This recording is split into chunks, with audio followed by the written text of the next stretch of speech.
தமிழ் தடம் நேயர்களுக்கு வணக்கம். இன்று நம்மோடு உரையாட டெய்லி பஞ்ச் திரு அருண் அவர்கள் இணைந்திருக்காங்க. வாங்க பேசலாம். வணக்கம் சார். வணக்கம் மகாபிரபு.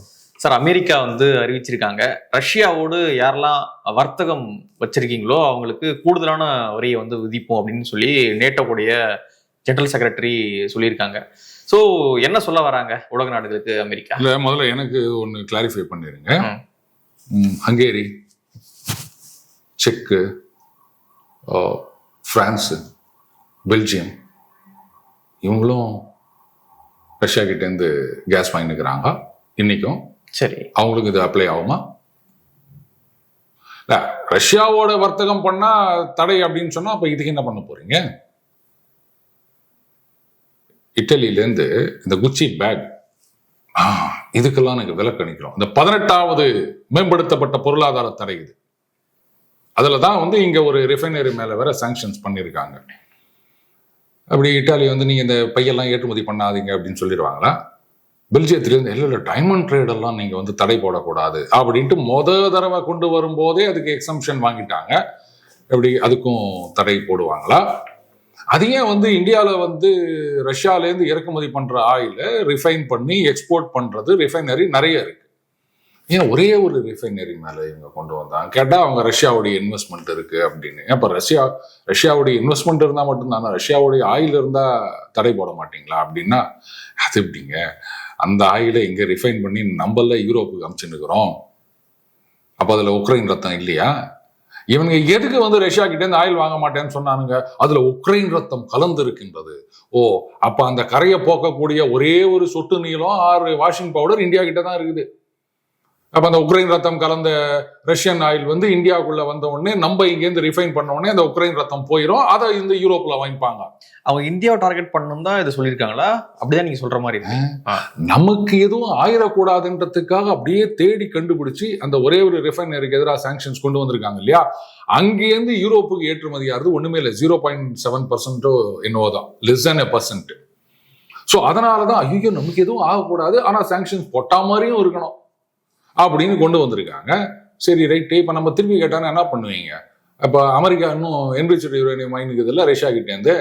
விளக்கண்ண அவன் வாங்குறான், நாங்கள் வாங்கக்கூடாதுன்னா என்ன பண்ணுவீங்க? இதுக்கு தான் நம்ம சைடில் சொல்றாரு, வேற நீ என்ன வேணா பண்ணிட்டு போ. இதுல யூரோப்பை பொறுத்த வரைக்கும் மிக சிக்கலான ஒரு பொசிஷன்ல இருக்காங்க. அமெரிக்கா உலக நாடுகளோட புதுசா ட்ரேட் டீல்னு போட்டுனுக்குறாங்க. இன்னாண்ட பக்கம் யூரோப்பியன் யூனியன் கண்ட்ரிஸ்லாம் ஒரு பக்கம் யூகே, இன்னொரு பக்கம் யூரோப்பியன் யூனியன் ஆர் சில கண்ட்ரிகள் தனியா ஒரு ஃப்ரீ ட்ரேட் அரேஞ்ச்மெண்ட்ஸ் வச்சுக்கலாம் அப்படின்னு இந்தியாவோட பேசினுக்கிறாங்க. இப்போ யூரோப் என்ன பண்றாங்க? அமெரிக்காவை நம்ப முடியாது. இன்ஃபேக்ட் யூரோப்பியன் யூனியன் நம்ம டைவர்சிஃபை பண்ணணும், கனடாவோட பேசிட்டு இருக்கணும் அப்படின்னு இருக்காங்க. அவங்களோட ட்ரேட் டீல்ஸ் எல்லாம் இது பண்ணலாம். G7க்குள்ளேயே இவ்வளவு குழப்பம் இருக்குது. ஒருத்தர் நீ என்ன கத்தியால குத்துறியா, நான் உன்னை கத்தியால குத்துறனா அப்படின்னு பார்த்துன்னுக்கிறாங்க. அப்படி இருக்குச்ச அதுலயும் அவரு என்ன சொன்னார் தெரியுமா? ஆயில் வாங்கறத பெருசா கூட சொல்லல. புட்டின் கிட்ட சொல்லுங்க, எங்களோட சீரியஸா பேச சொல்லுங்க. நீ சொல்லு. ரஷ்யா உங்களோட பேசல அப்படின்னா அதுக்காக என் மேல நீ சாங்ஷன் போடுவியா? பைத்தியகார்த்தனமா இல்ல இது? இப்ப எங்களுக்கு எதிராக சாங்ஷன்ஸ் கொண்டு வந்தியானா உடனே புட்டின் ஐயோ பாவம் அப்படின்னு வந்துருவார. சரி, நாங்க ரஷ்யா கிட்ட இருந்து ஆயில் வாங்கலன்னு நிறுத்திடுறோம். என்ன ஆகும்? யாருக்கு அடி? நமக்கு வர வேண்டிய ஆயில் சொல்ல போனா வாருக்கு முன்னாடி ரொம்ப ரொம்ப கம்மியா தான் ரஷ்யா கிட்ட இருந்து இறக்குமதி பண்ணியிருந்தோம். வாருக்கு அப்புறம் கிட்டத்தட்ட 40% நம்ம இம்போர்ட் ரஷ்யால இருந்து வந்துட்டு இருக்கு. எவ்வளவு ஏற்றுமதி பண்ணிட்டு இருக்கோம் யூரோப்பியன் நேஷன்ஸ்க்கு? 2 மாசம். சரி, ரஷ்யா கிட்ட 2 மாசம் கூட வானாங்க. நாளைக்கு ரைட் நாங்க ரஷ்யால இருந்து ஆயில் வாங்குறது இல்லை அப்படின்னு இந்தியா ஒரு ஸ்டேட்மெண்ட் கொடுக்க சொல்லுங்க. குப்புன்னு ஆயில் விலை ஏறிடும். அப்ப அடி வாங்க போறது யாரு? யூரோப்பியன் நேஷன்ஸும் சேர்ந்து தானே. சும்மா அதெல்லாம் மிரட்டுற வேற. இந்த என்ன சொல்றது, இந்த வெட்டி பேச்சு, வெட்டி பந்தா அப்படின்னு சொல்லுவாங்க இல்லையா? They are dyeing powers. அதனால இந்த நேரத்தில் ஏதாவது ஒரு சீன் போடலாமா அப்படின்னு பார்த்துட்டு இருக்காங்க. அவங்க பேச்சை யாருமே மதிக்கிறது இல்லை. அதனால இப்படி ஒரு பார்த்தீங்களா, அதை பண்ண போறேன், இதை பண்ண போறேன் அப்படின்னு இருக்காங்க. செம்மத்தியா அதை ஒத்துக்க மாட்டாங்கன்னு சொல்றீங்களா? நீங்க என்ன பண்ணிக்கங்க, நாங்க வாங்கிட்டு தான் இருப்போம். ஏற்கனவே சொல்லிட்டோமே, எங்களுடைய எனர்ஜி செக்யூரிட்டி தான் முக்கியம். அந்த மாதிரி ரெட்ட வேஷம் வரி விதிப்புன்னு சொல்றாங்களே அமெரிக்கா. போட்டுப்போ என்னப்பா ஃப்ரீ ட்ரேட் அக்ரிமெண்ட் பேச்சுவார்த்தை நடந்துருக்குது இல்லை? அப்ப என்ன பண்ணுவேன்? அதுவும் செலக்டிவா ஒரே ஒரு ரிஃபைனரி மேல போடு. அதனால யாருக்கு பிரச்சனை? இப்போ அந்த ரிஃபைனரியோட யாரும் கொண்டு கொடுக்க வச்சுக்கூடாதுன்னு சொல்லுவாங்க. சரி, அதுக்கு தேவையான மிஷினரி அது இதெல்லாம் நாங்களே பண்ணிக்கிறோம். பாகிஸ்தான் கூட ட்ரம்ப் கொஞ்சம் நெருக்கமா இருக்காரு, அதனாலதான் இந்த மாதிரியான அறிவிப்புகளா? பாருங்க, அதாவது ஒன்று சொல்லுவாங்க, is more dangerous to is friends than is enemies அப்படின்வாங்க அமெரிக்காவை பொறுத்த வரைக்கும். இப்போ பாகிஸ்தானுக்கு வந்து என்ன பண்றதுன்னு தெரியாத ஒரு நிலைமை. இவ்வளவு நாளா சீனா தான் அவங்கள வந்து காப்பாத்திட்டு வந்தாங்க, பணம் கொடுக்கறதா இருக்கட்டும், எதுவா இருந்தாலும். இப்போ அமெரிக்காவோட நாங்க புதுசா கட்டிக்கிட்ட ஜோடிதானுங்க அப்படின்ற மாதிரி ஆட ஆரம்பிச்சிருக்காங்க. அமெரிக்கா அங்க வந்ததுன்னு சொன்னா சீனாவும் கூட இருக்க முடியுமா? முடியாதுல. யாரோ ஒருத்தருக்கு அங்க இடம் இருக்கு. அப்போ சீனா இத்தனை கோடி அங்க செலவு பண்ணி சைனா பாகிஸ்தான் எக்கனாமிக் காரிடார் அப்படின்னு அங்கேயிருந்து இங்க வரைக்கும் போர்ட் வரைக்கும் டெவலப் பண்ணி வச்சுக்கிறாங்க. அதெல்லாம் அப்படியே கம்முன்னு விட்டுட்டு அமெரிக்கா நீங்க எடுத்துக்கங்க அப்படின்னு சொல்லிட்டு அவங்க வருவாங்களே? எப்படிங்க இது? ஸோ நீங்க ரெண்டு பேரையும் நீங்க ஃப்ரெண்ட்ஸா வச்சுக்க முடியாது. ஏன்னா யூ ஆர் நாட் இந்தியா. நம்ம ரஷ்யாவுக்கும் ஃப்ரெண்டு, அமெரிக்காவுக்கும் ஃப்ரெண்டு, உக்ரைனுக்கும் ஃப்ரெண்டு. அந்த மாதிரி பொசிஷன்ல யாருமே இருக்க முடியாது. இஸ்ரேலுக்கும் ஃப்ரெண்டு, பாலஸ்தீனத்துக்கும் போறாங்க. கரெக்டா? ஸோ அந்த ஒரு எக்ஸலண்ட் பொசிஷன்ல நாம இன்னைக்கு இருக்கோம். பட் பாகிஸ்தானுக்கு அந்த மாதிரி கிடையாது. அங்க அமெரிக்கா நீங்க இந்த பக்கம் வாங்க, சைனா இந்த பக்கம் வாங்க அப்படின்லாம் சொல்ல முடியாது. யாராவது ஒருத்தர் தான் அங்க இருக்க முடியும். அப்புறம் சைனா வந்து வெளில போயிட்டு, இப்போ ட்ரம்ப் வந்து எங்கேயோ வராராம், போற வழியில வந்து பாகிஸ்தான்ல இறங்கிட்டு போறாரு அப்படின்னு சொல்லி அவங்க பத்திரிகைகள் சொல்லிட்டு இருக்காங்க. அந்த மாதிரி நடந்தது. இன்னும் அவங்க கோஆபரேஷன் அது வேற ஒன்றும் இல்லைங்க. ட்ரம்ப் வந்து இது ஃபர்ஸ்ட் டேர்மா இருந்ததுன்னு வச்சுக்கோங்களேன். அடுத்து ஒரு டேர்ம் இருக்கு, அதுக்காக நம்ம இது பண்ணணும் அப்படின்னு ஒன்று இருக்கும். இப்போ அவருக்கு நல்லா தெரியும், என்ன தலைகீழ இருந்தாலும், என்னதான் வந்து அந்த சட்டத்துக்குள்ள இருக்க அந்த ஓட்டைகள்ல புகுந்து வந்தாலுமே அடுத்த டேர்ம் அப்படின்றது அவருக்கு கிடையாது. ஸோ அப்போ இருக்கிற வரைக்கும் நம்ம பிஸ்னஸை வந்து அப்படியே வளர்த்துப்போம் அப்படின்னு பண்ணிட்டு இருக்காருங்க. அந்த கிரிப்டோ இது, அதுக்கப்புறம் அங்கே உக்ரைனோட அந்த ரேர் எர்த் மினரல்ஸ் அக்ரிமெண்ட் இல்லையா, அதெல்லாம் வேற என்னத்துக்கு? அவங்க கம்பெனிகள்லாம் அங்கே கொண்டு போய், அவங்க மாப்பிள்ள இருக்காரு ஜாரட் குஷ்னர், அவர் கம்பெனியை கொண்டு போய் அங்கே இன்வெஸ்ட் பண்ணுவாரு. ஒன்றும் வேணாங்க, இவர் வந்து ஐஃபோன்லாம் நீங்கள் அங்கெல்லாம் தயாரிக்கக்கூடாது, அமெரிக்காவில் ஒன்றும் தயாரிக்கணும் சொன்னாரே இல்லையா? ஐஃபோன் என்ன சொல்லிட்டாங்க, நாங்கள் அமெரிக்காவில் இதை தயாரிச்சோம்னா ப்ராஃபிட் மார்ஜின்றது ப்ராஃபிட் வரும், பட்டு ஏற்கனவே வந்த ப்ராஃபிட்ல ரொம்ப கம்மி அளவுக்கு தான் வரும். And over period of time அது மேலே லாஸ்ல வரதுக்கும் சான்ஸ் இருக்கு. ஏன்னா அங்கே ப்ரொடக்ஷன் காஸ்ட் அதிகம் அமெரிக்காவில். அதெல்லாம் பரவாயில்லைங்க, நீங்கள் வரி போட்டால் போடுங்க, நாங்கள் இங்கே தான் அப்படின்னு சொல்லிட்டாங்க. இப்போ என்ன பண்ணிக்கிறாரு, அவர் ஒரு புதுசாக ஒரு மொபைல் இன்ட்ரடியூஸ் பண்ணியிருக்காரு தெரியுமா? விரைவிலேயே வரப்போதான் ட்ரம்ப் மொபைல் அப்படின்னு. ஒரு வருஷத்துக்கு $499 மொபைல் ஃபோனு, அதுக்கப்புறம் அந்த டாக் டைம் ஒரு வருஷத்துக்கு. யாராவது இருந்தால் ஒன்று வாங்கி கொடுங்க, நம்மளும் வச்சுக்கலாம் ட்ரம்ப் மொபைல் அப்படின்னு. பின்னாடி ஏதோ டீ அப்படின்னு, அவங்க டெஸ்ட்லா டீ போட்டாங்களா டி போட்டாங்களான்னு தெரியல. இது கான்ஃப்ளிக்ட் ஆஃப் இன்ட்ரெஸ்ட் இல்லையா? ஒரு நாட்டுடைய பிரசிடென்ட் அவர் கம்பெனி ஒரு பக்கம் சில தொழில்கள்லாம் பண்ணிட்டு இருக்கு. அப்ப அதுக்கு சாதகமா அந்த கம்பெனிக்கு ப்ராஃபிட் வரா மாதிரி சில முடிவுகளை எடுக்கின்றார், இல்ல வந்து சில கம்பெனிகளை த்ரெட்டன் பண்றார் அப்படின்னும் போது தப்பு இல்லையா? அது ஒண்ணு வேணாங்க. இப்ப நம்ம நாட்டிலே எடுத்துக்கங்க, ஒரு சீஃப் மினிஸ்டர் இருக்கார், அவர் வந்து ஒரு லெட்டஸ் சே பால் கம்பெனி வச்சிருக்காருன்னு வச்சுப்போமே. அவர் என்ன பண்றாரு, அரசாங்கம் தனியா ஒரு பால் நிறுவனம் நடத்துது அப்படின்னு வச்சுக்கோங்களேன். அவர் ஒரு டிசிஷன் எடுத்து அந்த அரசாங்க பால் கம்பெனியை மூடிட்டு இந்த தனியார் கம்பெனிகள் மட்டும் இருக்காம நம்ம கத்துவமா மாட்டோமா? ஏனையா கவர்மெண்ட் பால் கம்பெனியை மூடிட்டு உன் கம்பெனி நீ ஓட்டி நிற்கிறியா கேட்போமா இல்லையா? ஆனா அமெரிக்காவில் இதை ஒரு பைய கூட கேட்க மாட்டேங்கிறான். என்னடா நீ படு மொபைல் கம்பெனி நடத்துறன்ற, ட்ரம்ப் மொபைல்ன்ற, இதெல்லாம் என்ன, நீ என்ன பிரசிடென்டா இல்ல உட்காந்து மொபைல் கம்பெனி ரெப்ரஸன்டேட்டிவா, என்னங்கடா இந்த மாதிரி பண்ணி நிற்கிறீங்க அப்படின்னு யாரும் கேட்க மாட்டேங்கிறாங்க. ஆனா இவங்க சொல்லிட்டாங்க, நீங்க எல்லாம் குச்சிங்க ட்ரம்ப் சொல்லிட்டா இருப்பாரு. இப்ப திடீர்னு ஒண்ணு சொல்லிடுறாரு, 5 ஏர்கிராப்ட சுட்டு தள்ளிட்டாங்க பாகிஸ்தான் அப்படின்னு. எங்கடா சுட்டு தள்ளாங்க? ஏதாவது எவிடன்ஸ் இருக்கா? அதெல்லாம் கிடையாது, ட்ரம்ப் சொல்லிட்டார். இங்க ஒரு கும்பல் இந்தியாவுடைய, ஆமா ட்ரம்ப் சொல்லிட்டார் அப்படின்னு. ட்ரம்ப் ஒண்ணு என்னன்னோ சொல்லிக்கிறாரு, அதையெல்லாம் பேசுவோமா? இவங்களுக்கு வேற ஒண்ணும் இல்லை. ட்ரம்ப் வந்த பிறகு நிறைய நாடுக்கு டேரிஃப் வந்து ஏத்தி விட்டாரு. இப்போ இந்த மாதிரியான விஷயங்கள்லாம் வரி போட்டுருவேன் அங்க வர்த்தகம் பண்ணீங்க அப்படின்றாரு. ட்ரம்ப் மட்டும் தான் இப்படி பண்றாரா, இல்ல அமெரிக்காவே இப்படிதான் பிஹேவ் பண்ணுமா? இப்படி இல்லங்க, முன்னாடி சூப்பர் 301 அப்படின்னு நினைக்கிறேன், அதை வச்சு மிரட்டுவாங்க. அதாவது இந்த 80s எல்லாம் பாத்தீங்கன்னா அது மாதிரி இந்த டாரிஃப் போடுறேன் அப்படின்னு சொல்ற ஒரு சட்டம், அது 301. நம்பர் எனக்கு எக்ஸாக்ட் ஞாபகம் இல்லை, அது சூப்பர் அப்படின்னு ஒரு சட்டம் இருந்தது. இப்படித்தான் மிரட்டியிருந்தாங்க ஒவ்வொரு நாட்டையும். அப்பெல்லாம் வந்து நம்ம பேச்சுவார்த்தை போயிட்டு இல்லைங்க அப்படிங்க இப்படிங்க அப்படின்லாம் சொல்லுவோம். அதே மாதிரி பல நாடுகளும் வளர்ந்து வருகின்ற நாடுகள், இந்த தேர்ட் வேர்ல்ட் கண்ட்ரின்னு சொல்றாங்களே அதெல்லாம். இன்னைக்கு அவர் பண்ண தப்பு என்னன்னா, இனிஷியலா வரும்போது they wanted to contain China.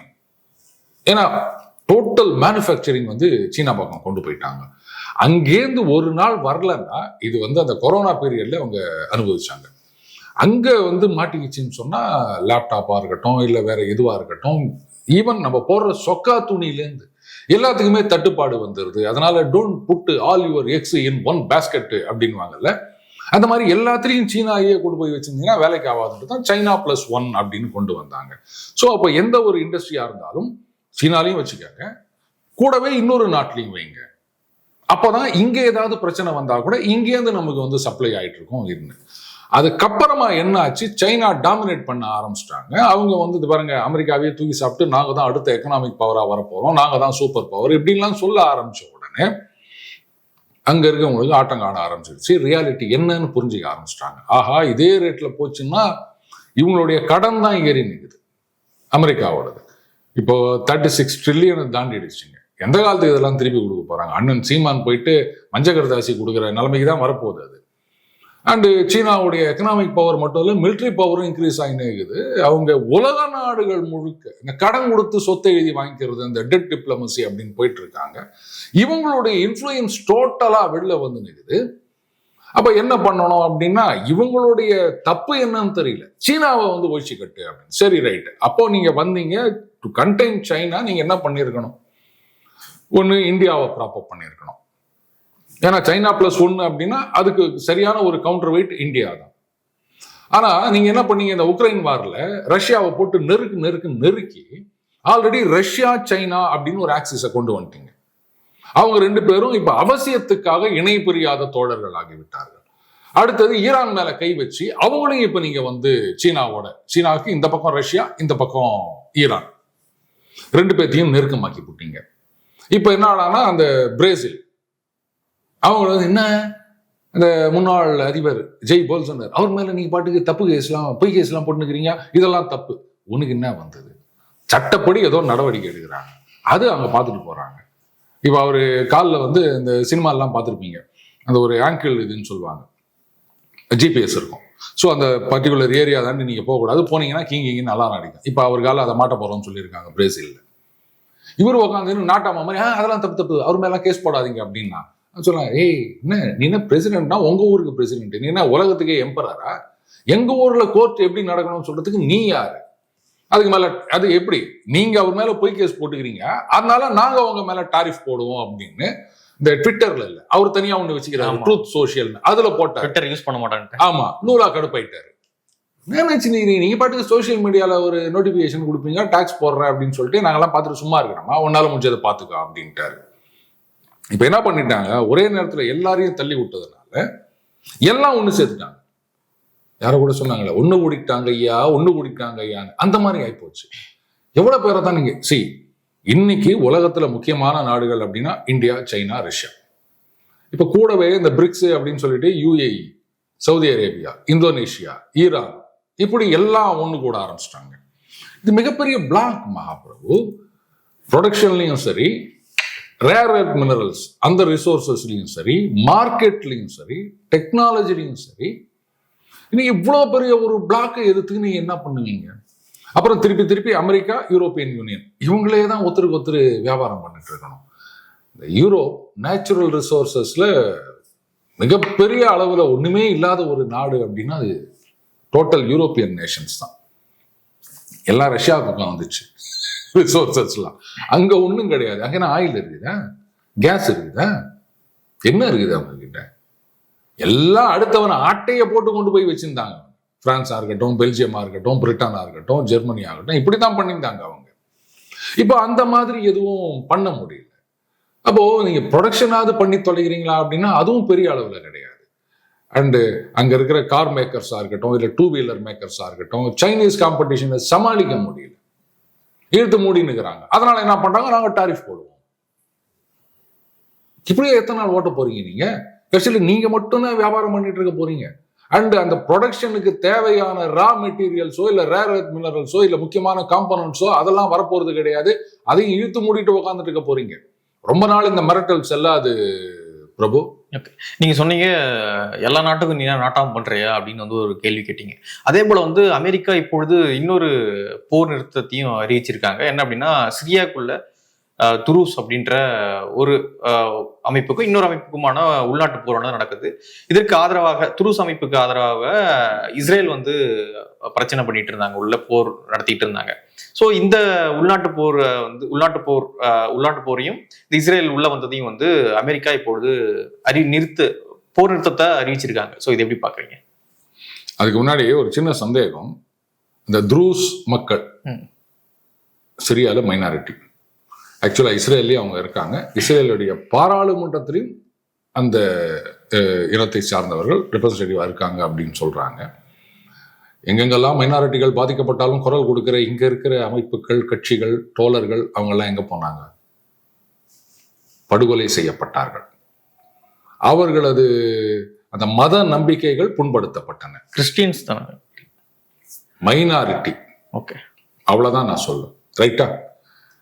அதுக்கப்புறம் அந்த வீடியோலாம் நீங்க கூட பார்த்திருப்பீங்க, எவ்வளவு கொடுமையாக வந்து அவர்கள் டார்ச்சர் பண்ணப்பட்டார்கள், அந்த பெண்கள் எவ்வளவு வன்முறைக்கு, பாலியல் வன்முறைக்கு உட்படுத்தப்பட்டார்கள் அப்படின்றதெல்லாம் தெரியுது. இங்க இருக்கவங்க எல்லாம் ஏன் கேண்டில் லைட் மார்ச் போல, ஏன் யாரும் குரல் கொடுக்கல? காசால நடந்ததுன்னு சொல்லிட்டு குரல் கொடுக்குறாங்களே. இப்ப சிரியால துருஸ் இன மக்களுக்கு நடந்ததுக்கு என்ன பண்ண போறாங்க? அவங்கள மைனாரிட்டி தானே, கடுகிலும் சிறந்த மைனாரிட்டி தானே, ஏன் வாய மூடிட்டு இருக்காங்க? இஸ்ரேல் அவர்களுக்கு ஆதரவாக இறங்குச்சு. இப்போ இன்னொரு நாட்டினுடைய உள்நாட்டு போர்ல இஸ்ரேல் வரலாமா? அது ஏங்க, எங்க நாட்டிலயும் அவங்க மக்கள் இருக்காங்க. இப்ப சிரியால நீங்க வந்துக்கிறீங்களே, இப்போ ஒரு தலைவரா அல் ஷாராவா அவர் வந்திருக்காரு. அவர் யாரு? $10 மில்லியன் விலை வச்சாங்க அமெரிக்கால. அவரை உயிரோடனோ பிணமாகவோ பிடித்து கொடுத்தால் $10 மில்லியன் அப்படின்னாங்க. இப்ப அவர் அங்க தலைவரா இருக்காரு. அவரோட சேர்ந்து கை குலுக்கி நிற்கிறாங்க இவங்க. அடுத்தது அங்க வந்து உள்நாட்டு கலவரம் சொல்றாங்க. ஆமாங்க, நீங்க எங்க பிரச்சனை பண்ணுவீங்க, சண்டை போடுவீங்க, அந்த ஜனங்கள்லாம் எங்க நாட்டுக்குள்ள வருவாங்க. அதனால அதை தடுக்கிறதுக்குன்னு சொன்னா என்ன பண்ணுவீங்க? எப்படி சோகா ஒரு எக்ஸ்பிளனேஷன் கொடுத்தோமா? ரைட். இதுக்கே வந்து ட்ரம்ப் அறிவிக்கிறார் அப்படின்னா யாரோ சொல்லிட்டாங்க போல இருக்குது. இல்லைங்க, இப்ப அந்த ரூல்ஸ் எல்லாம் மாறி போச்சு. 27 சண்டையை நிறுத்தினாதான் நோபல் பீஸ் பிரைஸ் கொடுப்பாங்களா? அதனால இந்தியா, பாகிஸ்தான், அதுக்கப்புறம் ஈரான், இஸ்ரேல், அப்படியே நீங்க கணக்கு போட்டு வாங்க. அது உக்ரைன் அது முடியாது. அதனால வந்து இப்ப புதுசா ஹமாஸ் இஸ்ரேல், ஈரான் இஸ்ரேல், இந்த பக்கம் காசால, இந்த பக்கம் ஹெஸ்புல்லால 5 ஆயிடுச்சா? நான் அதான் அன்னைக்கே சொன்னேன், ஒழுங்கு மரியாதையா இவருக்கு வந்து நோபல் பீஸ் பிரைஸை கொடுத்து போடுங்க. இல்லைன்னா இவர் பாட்டுக்கு 27 ஒன்றும் முடியல, இது வரைக்கும் 5 தான் ஆயிருக்குது, நீ போய் அங்க சண்டை போடு, நான் வந்து போர் நிறுத்தம் அறிவிக்கிறேன் 6. இந்த 27 வரைக்கும் கணக்கு பண்ணிக்கினே இருப்பான். தயவு செஞ்சு கொடுத்துருங்க யாரு.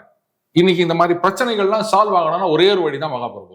அவருக்கு நீங்க நோபல் பீஸ் பிரைஸ்னு அனௌன்ஸ் பண்ணிட்டீங்கன்னா அதுக்கப்புறம் யாருமே சண்டை போட மாட்டாங்க. ஏன்னா ஐயா இனிமே நம்ம சண்டையை போட்டாலும் இந்த ஆள் வந்து நிறுத்த மாட்டான், நம்ம பாட்டுக்கு சண்டை போட்டுக்கினே இருக்கணும், எதுக்கு வம்புன்னு சொல்லிட்டு யாரும் வம்பு சண்டைக்கு போக மாட்டாங்க. உலகமே அமைதியாக இருக்கும். சோ அமைதியை நிலைநாட்டியதற்காக அமைதி நோபல் பரிசுன்றதை விட இவருக்கு பரிசு கொடுத்தீங்கன்னா அமைதி வந்துவிடும். அது வரைக்கும் இவர் இப்படிக்காதான் யாரையாவது சீங்கி விட்டுட்டு நான் அனௌன்ஸ் பண்றேன் அப்படின்னு. இன்னைக்கு எழுதி வச்சுக்கோங்க பிரபு, நாளைக்கே பாமகல அவங்களுக்குள்ள அந்த தந்தை மகனுக்குள்ள பிரச்சனை தீர்ந்துருதுன்னு வச்சுக்கோங்களேன், ட்ரூத் சோஷியல்ல ஒரு நோட்டிபிகேஷன் வரும், இவர்களுக்குள்ள அமைதியை உருவாக்கிய ட்ரம்ப் அப்படின்னு பாருங்க வரும். அந்த அளவுக்கு தான் இருக்குது. நாளைக்கே வந்து ஓபிஎஸும் இபிஎஸும் இணைந்து விட்டார்கள் அப்படின்னா அதுக்கும் அண்ணன் ட்ரம்ப் தான் காரணம். இதையும் வந்து அந்த 27 கணக்கு சேர்த்துப்பாங்க. காமெடி இல்லை, நிஜமாவே அப்படிதான் பண்ணிட்டு இருக்கிறாங்க. ஏங்க, நான் வந்து சீனாவையும் ரஷ்யாவையும் மிரட்டிட்டேன் அப்படின்றாங்க, பயந்துட்டாங்களா? 10% பயந்துட்டாங்க இப்படின்னு ஒரு பிரசிடென்ட் சொல்றாரு அப்படின்னா இதை விட ஒரு காமெடி நீங்க எங்கேயாவது பார்க்க முடியுமா? அப்புறம் பாமக அமைதியை நிலைநாட்டியது ட்ரம்ப்னு சொன்னா சிரிக்கிறீங்க. அதுக்கே சிரிக்காதவங்க இது போய் சிரிப்பாங்களா? நிச்சயமா செய்வாரு. யாராவது சொல்லணும் அந்த 27 இது சேரும் அப்படின்ட்டாங்கன்னா இதையும் பண்ணுவாரு. ஓகே, இப்போ இந்த போர் நிறுத்தம் அறிவிக்கப்பட்டது, அமைதி ஆயிட்டாங்களா? எப்படி இருக்கு இஸ்ரேல் சிரியா? ஆமா, அந்த நம்பர்ல அந்த செவுத்துல கோடு போட்டாங்க பரோட்டா சூரி மாதிரி. அதனால இனிமே அது நடக்காது, வேற எங்கேயாவது நடக்கும். ஓகே, ஏன்னா லெபனான்குள்ள போறேன்னு சொல்லியிருந்தாங்க. மேபி அதையும் ஒரு கணக்கு போட்டு ஒரு கோடு போடுவாங்க. இன்னொரு பார்வையும் சொல்லப்பட்டுச்சு என்ன அப்படின்னா, அமெரிக்கா தன்னுடைய கையாலான, தன்னுடைய அடியாலான இஸ்ரேலை வச்சு இது நடத்துறாங்க. சோ இப்படி இப்படி பேசுறாங்களே, எப்படி பாக்குறீங்க? முதல்ல யாரு வந்து அந்த த்ரூஸ் பீப்புள் அடிச்சது? அவங்க அது பண்ணவே தானே இவங்க உள்ள போனாங்க. அப்ப சிரியாவும் அவங்களுடைய அடிமையா? ஆரம்பமே இஸ்ரேலுக்கு எதிரான தாக்குதலில் தான் தொடங்குகிறது இல்லையா? அந்த அக்டோபர் 7 இன்சிடென்ட் ஆகட்டும், அந்த இஸ்ரேலுக்குள்ள பூந்து ஹமாஸ் இது பண்ணாங்க இல்லையா? ஆரம்பிக்கிறது யாருங்க? இவங்க ரியாக்ஷன் மட்டும் தானே. அப்ப ஹமாஸ் வந்து அமெரிக்காவுடைய ஸ்லீப்பர்ஸ் எல்லாம் இல்ல இஸ்ரேலோட ஸ்லீப்பர்ஸ் எல்லாம். அவன் ஆரம்பிச்சிருவான், 100 கணக்கில் கொண்டுட்டு போயிருவான். இவங்க ஜனங்களெல்லாம் கொண்டு போயிட்டு, பெண்களை கொண்டு போயிட்டு பாலியல் வன்முறைக்கு உள்ளாக்குவது, பணைய கதைகளா வச்சுக்கிறது அப்படின்னு எல்லாத்தையும் பண்ணுவான். ஆனா இவங்க யாரும் எதுவும் கேட்கக்கூடாது சொன்னா இது அமெரிக்காவுடைய கையாள் இஸ்ரேல். என்னங்க நியாயம் இது? அவனை நிறுத்த சொல்லு. ஹமாஸ் அக்டோபர் 7 வந்து அடிக்கலன்னா இது ஆரம்பிச்சிருக்க போறது கிடையாது இல்ல. திருப்பி அதை யாரும் பார்க்க மாட்டேங்கிறீங்க. சிரியாக்குள்ள போனதுக்கான துருசன மக்கள் அவங்கள படுகொலை செய்யப்பட்டனர். அவங்க வந்து பாட்டு தண்ணி வராங்க. அதுக்கு யூதர்களுக்கும் என்ன சம்பந்தம்? ஆமா, அங்கேருந்து அகதிகளை ஏன் நாட்டுக்குள்ள வராங்க? ஏற்கனவே இருக்குங்களை வச்சுன்னு எங்களுக்கு இடம் இல்லை, நம்ம துண்டு கண்ட்ரி. அதனால அவங்க வந்தாங்கன்னா நான் என்ன பண்ண முடியும்? அதனால ப்ரீஎம்ப்டிவ் ஸ்ட்ரைக் என்ன பண்ணுவீங்க நீங்க? இப்ப நம்ம பங்களாதேஷ்னு எப்படிங்க வந்தது? ஈஸ்ட் பாகிஸ்தான் ஒரு இறையாண்மைக்குள்ள நம்ம போறது சரியா இருக்கும். ஒரு நாட்டினுடைய இறையாண்மை அதுக்குள்ள நம்ம போய் உங்க நாட்டுக்குள்ளேயே அது இருந்ததுன்னா பிரச்சனை கிடையாது. அங்கேருந்து ஸ்பில் ஓவர் என் நாட்டுக்குள்ள அகதிகள் வராங்கன்னு போது நான் பார்த்துட்டு சும்மா இருக்க முடியுமா? ஏன்னா அமெரிக்கா மாதிரி அவ்வளோ பெரிய நாடா? இல்லை யூரோப் மாதிரி இல்லீகல் ஏலியன்ஸ் எவ்வளோ வந்தாலும் கவனம் கொடுங்க அப்படின்னு சொல்றதுக்கு? இல்லை இஸ்ரேல் என்ன இங்க இருக்கிற சில கட்சிகள் இருக்கின்றனவா? இல்லை வெளிநாட்டிலேருந்து யாரும் இருந்தாலும் ஏற்றுக்கணும் அப்படின்னு சொல்றதுக்கு? அங்க அந்த மாதிரி இந்திய கட்சிகள் யாரும் கிடையாது. அப்புறம் நான் எப்படி சும்மா இருக்க முடியும்? இவ்வளோலாம் ஏங்க இப்போ நம்ம இலங்கைக்கு அமைதிப்படை அனுப்பினோம், அதுக்கு என்ன சொல்லுவீங்க பிரபு? இன்னொரு நாட்டின் இறையாண்மைகள் நல்லா யோசிச்சு பாருங்க. அதனுடைய அந்த நாடு வந்து அந்த நாடு வந்து ஜெயவர்தனை போட்டார் இல்லையா கையெழுத்து. ஸோ அதனாலதானே போச்சு. எக்ஸாக்ட்லி தான் வரேன். இப்போ நான் பதில் சொல்றேன். என்ன பண்ணாங்க, அங்க இருக்கிற யாழ்ப்பாணத்துல அந்த பகுதிகளில், தமிழர் பகுதிகளில் இருக்கவங்க உணவு அதெல்லாம் இல்லாம கஷ்டப்படுறாங்க அப்படின்னும் போது நாம என்ன பண்ணோம், கப்பல்ல இருந்து இங்க உணவுப் பொருட்களை அனுப்புறோம். அப்போ பாத்தீங்கன்னா இலங்கை கடற்படை, அந்த கடற்படையை என்னன்னு சொல்றது, நம்ம தூண்டு, அவங்க என்ன பண்றாங்க, அவங்க பார்டர்ல இருந்துட்டு நீங்க இதை தாண்டி வரக்கூடாது, வந்தீங்கன்னா நாங்க சுட்டு தள்ளுவோம், ஏன்னா இது எங்களுடைய எல்லைக்குள்ள நீங்க வரா மாதிரி, நீங்க எல்லாம் வரக்கூடாது அப்படின்னு சொன்ன உடனே நம்ம கப்பல் வந்து அந்த உணவுப் பொருட்கள்லாம் எடுத்துட்டு போறது இல்லையா, ரிலீஃப் மெட்டீரியல், அவங்க திரும்பி வந்துடுறாங்க. சொல்ல போனா அந்த செய்தியை கேட்ட உடனே இந்தியாவே வந்து கொந்தளிச்சு போயிடுச்சு. தமிழகத்துல கேட்கவே வேணாம். என்னங்க தம்மத்தூண்டு நாடு அது, அவனுடைய கப்பற்படை, அதுனா தம்மத்தூண்டு போட் வச்சிருப்பாங்களா என்னன்னு தெரியல, அவங்க மிரட்டினாங்கன்னு சொல்லிட்டு நம்மளுடைய கப்பல் திரும்பி வந்துருச்சு அப்படின்னு சொன்னா அப்புறம் என்னத்துக்கு ஒரு நேவின்னு வச்சுருக்கிறீங்க அப்படின்னு. ஆனா அதெல்லாம் ஸ்டெப் பை ஸ்டெப் எஸ்கலேஷன். இது நடந்த உடனே அதுக்கப்புறம் என்ன பண்ணாங்க, இங்கேருந்து அந்த டிரான்ஸ்போர்ட் ஏர்கிராஃப்ட்ல அதுல இதெல்லாம் ரிலீஃப் மெட்டீரியல்ஸ் எல்லாம் எடுத்துட்டு போயிட்டு நாம பாட்டுக்கு சர்ன்னு அவங்க நாட்டு மேல அந்த தமிழர் பகுதிகள் மேல பறந்து எல்லாத்தையும் டிராப் பண்ணோம். ஆபரேஷன் பூமாலைன்னு நினைக்கிறாரு. அதுக்கப்புறமா தான் வந்து ஒரு பேச்சுவார்த்தை எல்லாம் நடந்து இந்த ஒப்பந்தம் எல்லாம் வந்தது. ஸோ நம்ம ஸ்டெப் பை ஸ்டெப்பா எடுத்த உடனே இது மாதிரி பண்ணிடாம அதெல்லாம். சரி, இப்ப சொல்லுங்க பிரபு, அப்போ இன்னொரு நாட்டு எல்லைக்குள்ள நம்மளுடைய டிரான்ஸ்போர்ட் கிராஃப்ட் அனுப்பி உணவுப் பொருள் போடுறது, அது வந்து இறையாண்மை அதுக்குள்ள நுழையிற மாதிரி இல்லையா? அதுக்கு என்ன பதில் சொல்லுவீங்க? அதை ஒத்துக்கிறீங்களா? அதை ஒத்துக்கிறீங்களா இல்ல தப்புன்றீங்களா? அந்த மாதிரிதான் இப்ப பங்களாதேஷ் எடுத்துக்காங்க. ஈஸ்ட் பாகிஸ்தான்ல அவங்களுடைய அந்த பஞ்சாபி ஆர்மி அவங்களுடைய அட்ராசிட்டிஸ் அதிகமாச்சு, லட்சக்கணக்கில் அங்கேருந்து அகதிகள் இங்க வர ஆரம்பிச்சாங்க. அதனால தானே நம்ம ராணுவம் அங்க போச்சு. அப்ப அதுக்கு என்ன சொல்றீங்க? அது இறையாண்மை அப்படின்னு சொல்ல மாட்டீங்களா? அதனால ஒவ்வொருத்தருக்கு ஒவ்வொரு நாட்டுக்கு பாதிப்பு அப்படின்னு வரும்போது அதுக்குன்னு சில இதெல்லாம் இருக்கு. அப்படி பார்க்க போனா அமெரிக்கா எல்லா இடத்துலயும் போயிட்டு அமைதியை நிலைநாட்டுவதற்கு கூட்டு போட்டு வராங்கல்ல, அதை பார்த்துட்டு சும்மா தானே இருக்கும். அப்ப அவங்களுக்கு ஒரு நியாயம் இவங்களுக்கு ஒரு நியாயமா? ஏன்னா இதை அமெரிக்கா கேட்க முடியாது. நீ ஏன் வந்து இது மாதிரிலாம் நீ இந்த மாதிரிதான் ஊரெல்லாம் பண்ணினுக்கிற, நாங்க இப்ப பண்றோம். அவங்களுக்கு பிரச்சனை என்னன்னா, இப்ப மயான்மார்ல அந்த அல்ஃபா ஐ அவங்களுடைய அந்த கேம்ப்ஸ், அவங்களுடைய அந்த தலைவர்கள் அதெல்லாம் அடித்து நொறுக்கப்பட்டிருக்கின்றன. இந்தியா சைட்ல இருந்து நம்ம அதெல்லாம் ஒன்றும் சொல்லலை. நம்ம ஏற்கனவே ஒரு தடவை கூட ஹெலிகாப்டர்ல போயிட்டு ஏர்லி மார்னிங் ஒரு இது நடந்தது. அது சில பேர் வந்து ரிலீஸ் பண்ணாங்க. மயான்மார் வந்து என்னங்க இது மாதிரிலாம் பண்ணீங்கன்னா இந்தியா சைட்ல இருந்து அப்படியே கம்முன்னு ஒதுக்கிட்டாங்க. நாங்க எதுவும் நெய்தர் கன்ஃபார்ம் நாட் டினை அப்படின்னு சொல்லுவாங்க. இப்ப அமெரிக்கா மட்டுமே செய்து கொண்டிருந்த ஒரு விஷயம் இப்போ இந்தியா மாதிரியான நாடுகளும் செய்ய ஆரம்பிக்கின்றது அப்படின்னும் போது அவங்களுக்கு வந்து என்ன, நம்ம மட்டுமே தாதான உட்காந்துருந்தோம், இப்ப என்னடானா நமக்கு மேல ஒருத்தன் வந்துட்டாங்களான்னு எரியுது, வேற ஒன்றும் இல்லை. அதனால தான் வந்து இஸ்ரேல் அப்படி பண்ணுது இப்படி பண்ணுது அப்படின்னா தே ஹாவ் அ ஜஸ்டிஃபிகேஷன், அவ்வளவுதான். இப்ப நீங்க இஸ்ரேல் வந்து இறையாண்மை அப்படின்னு சொல்லி நிக்கிறீங்களா, அப்ப அங்க பாதிக்கப்பட்ட மக்களுக்காக யார் குரல் கொடுத்தீங்க? அவங்களுடைய அவல குரல் உங்க காதுல உழலியா பிரபு? அங்க இருக்கவங்க மைனாரிட்டி மக்கள் தானே. இங்க இருக்கிற கட்சிகள் வேணா வாயை மூடிட்டு மிக்சர் சாப்பிட்டுட்டு இருக்கலாம், செலக்டிவ் பொங்கல் மாதிரி. அந்த ஆட்சியில அது கத்துவோம், இந்த ஆட்சினா கத்த மாட்டோம்னு சில பேரு, இங்க நடந்தா கத்துவோம், அங்க நடந்தா கத்த மாட்டோம், காசாக்கு குரல் கொடுப்போம், பங்களாதேஷ்ல நடந்தா குரல் கொடுக்க மாட்டோம் அப்படின்னு இங்க இருந்துட்டு போலாம். எல்லாரும் அந்த மாதிரி இருக்கணும்னு அவசியம் இல்லைல்ல. அப்ப அங்க பாதிக்கப்பட்ட மக்கள், கொல்லப்பட்ட மக்கள், பாலியல் வன்முறைக்கு உள்ளாகப்பட்ட பெண்கள், அவங்களுடைய சிச்சுவேஷன் நினைச்சு பாருங்க. அதை பாத்தீங்கன்னா அப்ப இஸ்ரேல் பண்ணது தப்பு இல்லைன்னு உங்களுக்கு தெரியும். ஓகே, அமெரிக்கா வந்து இந்த டேரிஃப்லாம் ஏத்துறாங்க, வரி போடுறாங்க அப்படின்னு நம்ம பேசணும். இப்போ இந்தியாவுக்குள்ள டெஸ்லா தங்களுடைய ஷோரூம் வந்து ஓபன் பண்ணியிருக்காங்க மும்பைல. ஓபன் பண்ணிட்டு அதிகமான வரியை வந்து போடுறாங்க. பாதி, கிட்டத்தட்ட பாதி வந்து வரியாவே வாங்குறாங்க. ஒரு 1 கோடி ரூபா அப்படின்னா 40 லட்ச ரூபா வந்து வரியாவே இருக்கு. ஸோ இது எப்படி பாக்குறது அப்படின்னு ஒரு கேள்வி இருக்கு. ஓ, வெரி குட். அந்த டெஸ்லா காருக்கு வந்து ஏதோ 29 லட்சமோ 30 லட்சமோ வரி மட்டுமே வருது அப்படின்னு சொல்றாங்க. தப்பு இல்லை, டாக்ஸ் டெரரிசம்ல. என்னங்க, ஒரு காரோட விலையில கிட்டத்தட்ட பாதி வந்து டாக்ஸ்ன்னா ஒண்ணு செய்யலாமா? எனக்கு இன்ஃப்ளூயன்ஸ் இருக்கு, டாக்ஸ் இல்லாம வாங்கி தரேன் உங்களுக்கு டெஸ்லா.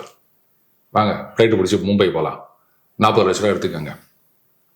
வெறும் 40 லட்சம், 30 லட்சம் டாக்ஸ் கட்ட வேணாம், வாங்கி தரேன், வரீங்களா?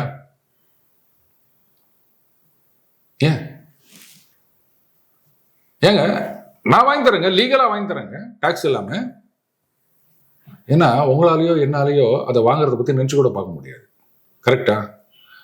40 லட்ச ரூபா ஒரு காரோடைய விலை, நீங்க டாக்ஸ் விட்டுருங்க. 40 லட்ச ரூபாய்க்கு என்ன, நம்ம எல்லாம் வந்து ஐயோ இதுக்கு வந்து நான் கொஞ்சம் அப்படி தள்ளி போனா 3 BHK வாங்குவேன், அந்த நிலைமையில, அதுவும் இஎம்ஐல மொத்தமா காசு கொடுத்து கிடையாது. கரெக்டா? அப்ப 40 லட்ச ரூபா ஒரு காருக்கு மட்டுமே செலவு பண்றான் ஒருத்தன் அப்படின்னா எப்படி ஏழை எளிய நடுத்தர விளிம்பு நிலை மக்களா? காசு கொடுத்தவன் தானே. டாக்ஸ் போட்டா என்ன தப்பு?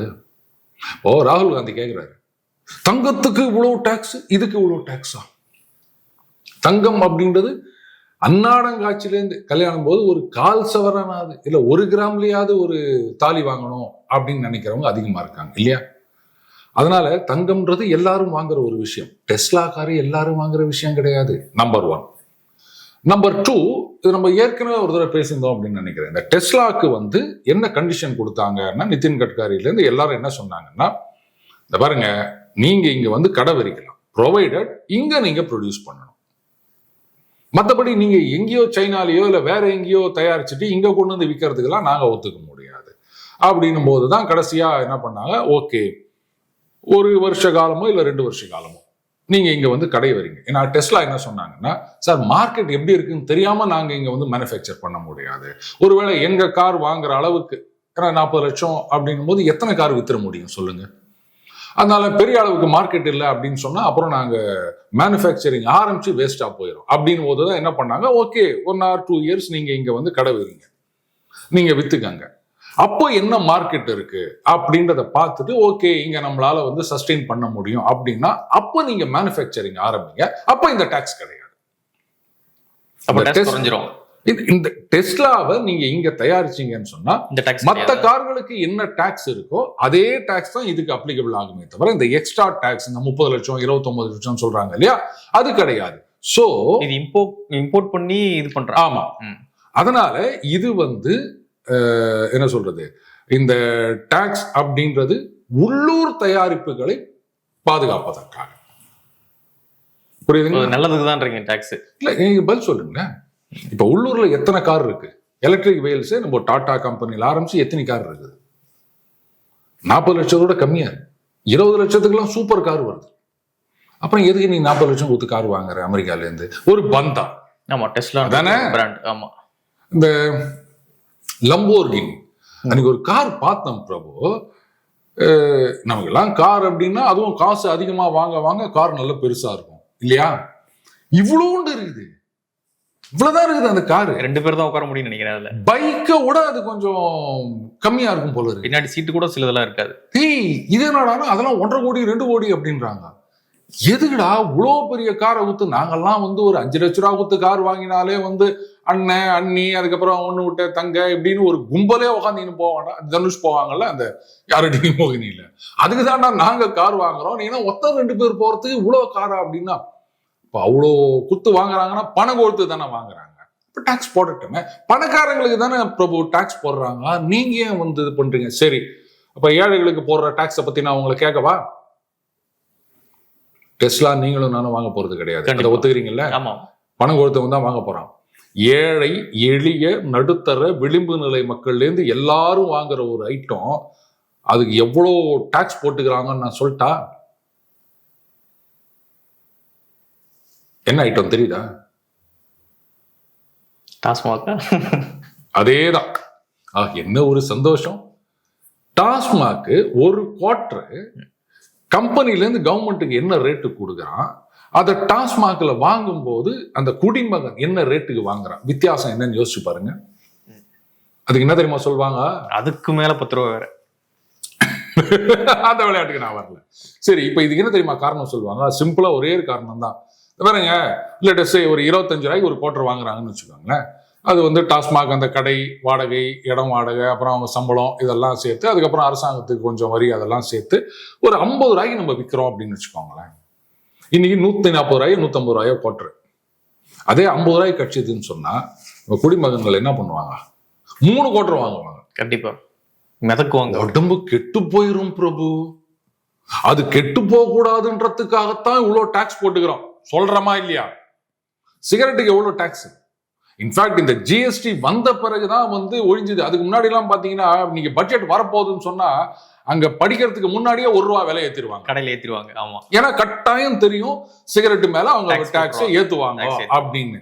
இந்த ஜிஎஸ்டி வந்த பிறகுதான் இது நடக்கல அப்படின்னு வச்சுக்கோங்க. கேட்டா என்ன சொல்லுவாங்க? அதெல்லாம் சிங் டாக்ஸ் அப்படின்வாங்க. அதெல்லாம் வந்து ஒரு பாவம் ஆர் கெட்ட விஷயங்கள்.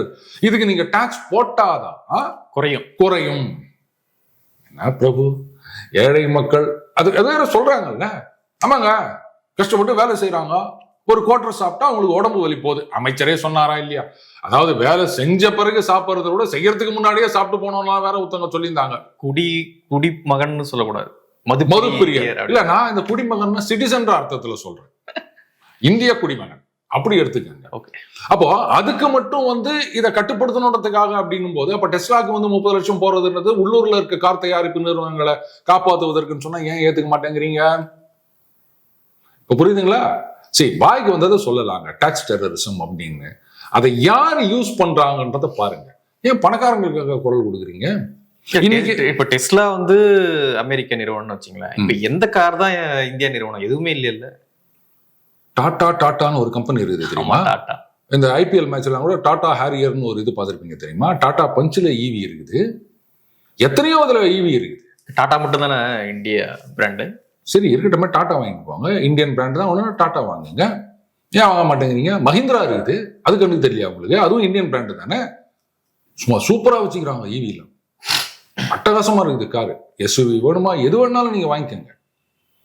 அப்போ அதையெல்லாம் வந்து அமெரிக்கால இருந்து வர ஒரு நிறுவனம் அடிச்சுட்டு போகும், நம்ம பார்த்துட்டு சும்மா இருக்கணும். நல்லா இருக்கே பிரபு. இது இப்போ தமிழகத்துல வந்து இந்த டிஎன்பிஎஸ்சி எக்ஸாம்ல தமிழ் கம்பல்சரி அப்படின்னு சொன்னாங்க. எதுக்குன்னு கேட்டா மற்ற ஸ்டேட்ல இருந்து இங்க வந்து யாரும் அந்த வேலையை வாய்ப்பு எடுத்துட்டு போக கூடாதுன்றதுக்காக. அந்த மாதிரிதான் பிரபு இது. அமெரிக்கால இருந்து ஒருத்தன் வந்து நம்ம கம்பெனியெல்லாம் வந்து இழுத்து மூட வைக்க கூடாதுன்றதுக்காக இந்த ஒரு டாக்ஸ் போட்டுக்கிறாங்க.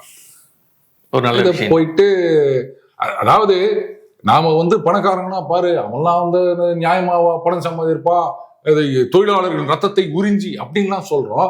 ஆனா அவனுக்காக குரல் குத்து நிற்கிறோம், டாக்ஸை குறை அப்படின்னு சொல்லிட்டு. பணக்காரனுக்கு எவ்வளவு என்ன கேட்டா இன்னும் ஒரு 10 லட்சம் போடுங்கன்னு சொல்லுவேன். வெளிநாட்டுல இருந்து காரை வந்து நீங்க கம்ப்ளீட்டா இம்போர்ட் பண்றீங்கன்னு வச்சுக்கோங்களேன், கிட்டத்தட்ட 100% வரைக்கும் டாக்ஸ் போடுவாங்க. அதனாலதான் இம்போர்ட் கம்மியா இருக்கு. ஆனாலும் ஹம்மர், லம்போர்கினி, லேண்ட் க்ரூசர் இந்த மாதிரி எல்லாம் இம்போர்ட் பண்ணிட்டு தானே இருக்காங்க. கண்டிப்பா அவங்களால கட்ட முடியுது இல்ல. 100% டாக்ஸ் போட்டாலும் கட்ட முடியறவங்க தானே அது மாதிரி இம்போர்ட் பண்ண போறாங்க. இல்ல நீங்களும் நானும் ஏதாவது இம்போர்ட் பண்ண போறோமா? இங்க இருக்கிற கார் வாங்குறதுக்கே நமக்கு வக்கு இல்லை, அப்புறம் தானே நம்ம இம்போர்ட் பண்றதுக்கு. அதனால பணக்காரங்களுக்காக குரல் கொடுக்காதீங்க. இந்த இந்திய குடிமகன் அவன் குடிக்கிற சரக்கு அது விலையை குறைக்கணும்னு ஒன்னா குரல் கொடுங்க பிரபு. 2 பேரும் சேர்ந்தே குரல் கொடுப்போமே. ஓகே, நிறைய விஷயங்கள் நம்மோடு பகிர்ந்துக்கிட்டீங்க. ரொம்ப நன்றி சார். நன்றி பிரபு.